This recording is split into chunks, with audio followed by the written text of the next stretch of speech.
Supreme court کے کل کے فیصلے کے اوپر گورنمنٹ نے اور کابینہ نے تو اس کو مسترد کر دیا تھا، لیکن جو رات کی پریس کانفرنس ہے میاں نواز شریف کی، انہوں نے بڑے اہم نکتے اس میں اٹھائے۔ ان کا کہنا جی کہ ایک چیف جسٹس کو آپ کیسے وزیر داخلہ بھی اس ملک کا بنا دیں، وزیر دفاع بھی اس ملک کا بنا دیں، اور چیف الیکشن کمشنر کے اختیارات بھی اس کو دے دیے جائیں، اور وہ صوبہ پنجاب کا سی ایم بھی بن جائے۔ یعنی وہ ساری پاورز جو ایگزیکٹو پاورز ہیں، وزارت دفاع کی، وزارت داخلہ کی، اور سی ایم کی، اور چیف الیکشن کمشنر کی، وہ بندیال صاحب نے اٹھا لی ہیں صرف اس لیے کہ عمران خان کو دوبارہ وزیر اعظم بنانا ہے۔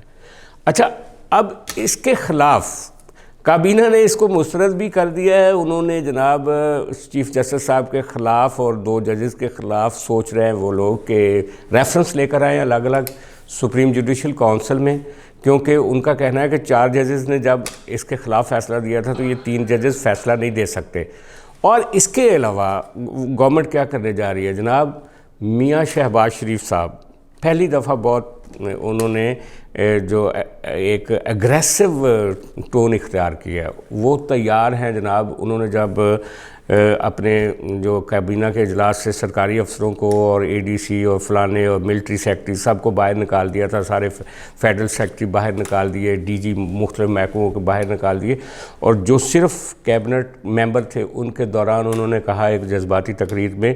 کہ میں کنٹیمپٹ کے لیے بھی تیار ہوں، میں اس فیصلے کو نہیں مانوں گا، میں جیل جانے کے لیے تیار ہوں، اور میں اپنا عہدہ چھوڑنے کے لیے بھی تیار ہوں، لیکن ہم عدلیہ کو اور چیف جسٹس کو یہ موقع نہیں دے سکتے کہ وہ آئیں اور عمران خان کے لیے ریڈ کارپٹ بنائیں اور وہ آ کے ملک کا دوبارہ وزیر اعظم بن جائے۔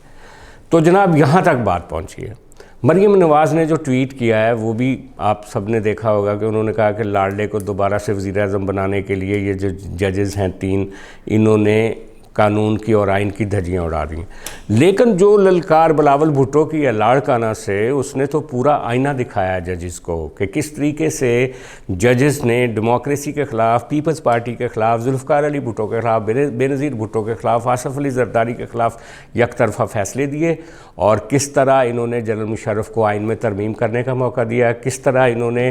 پنجاب کے وزیر اعظم کو تو بحال کر دیتے تھے اسمبلیاں ٹوٹنے کے بعد، لیکن سندھ کے وزیر اعظم کو بحال نہیں کرتے تھے۔ انہوں نے ایک لمبی چوڑی تقریر کی،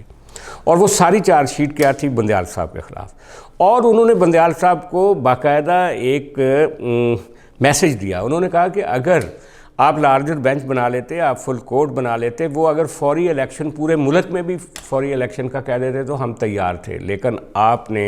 ایک بندے کو وزیر اعظم بنانے کے لیے جو پنجاب سے لے کر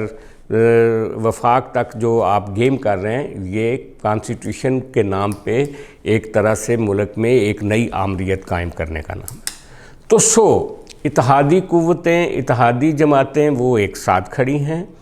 اور کہا تو یہ جاتا تھا عام طور پہ کہ جب پارلیمنٹ، جب وزیر اعظم عدلیہ کے سامنے کھڑے ہوتے تھے تو کہا یہ جاتا تھا کہ پارلیمنٹ کمزور ہوتی ہے، وزیر اعظم کمزور ہوتا ہے، طاقت جو ہوتی ہے یا اسٹیبلشمنٹ کے پاس ہوتی ہے یا عدلیہ کے پاس ہوتی ہے۔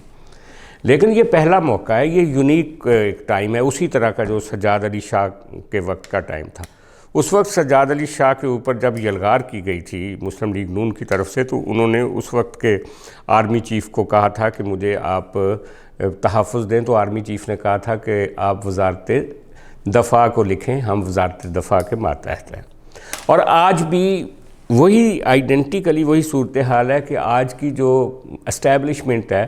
وہ عدلیہ کے ساتھ تو بالکل نہیں کھڑی۔ وہ حکومت کا کتنا ساتھ دے گی کتنا نہیں دے گی وہ الگ بات ہے، وہ جو بلاول بھٹو کہتے ہیں کہ ملک میں مارشل لا لگ سکتا ہے تو وہ ایک الگ بات ہے کہ وہ گورنمنٹ کے ساتھ کیا کرے گی، لیکن وہ عدلیہ کے ساتھ تو کم از کم نہیں کھڑی اسٹیبلشمنٹ، یہ تو صاف نظر آ رہا ہے۔ اس کے علاوہ جو پہلے ہوتا تھا کہ جو جیسے افتخار چودھری چیف جسٹس تھے یا اس سے پہلے کی عدالتیں تھیں، وہ ساری یونائٹ ہو کے فیصلہ کرتی تھی، سارے جج ان کے ساتھ کھڑے ہوتے تھے۔ یہ پہلا موقع ہے کہ بندیال صاحب اپنے سپریم کورٹ کے اندر بھی اقلیت میں ہیں، ان کے ساتھ 7 جج ہیں فی الحال کھڑے ہوئے، اور ادھر 8 جج ہیں، اور یہ 7 جج جو ہیں ان میں سے بھی 2 ججز کے بارے میں کہا جاتا ہے کہ وہ بھی ہو سکتا ہے کہ اپنی سائڈ بدل لیں۔ تو بندیال صاحب کی کیفیت سجاد علی شاہ کی طرح ایک کمزور کیفیت ہے، اور اس کے سامنے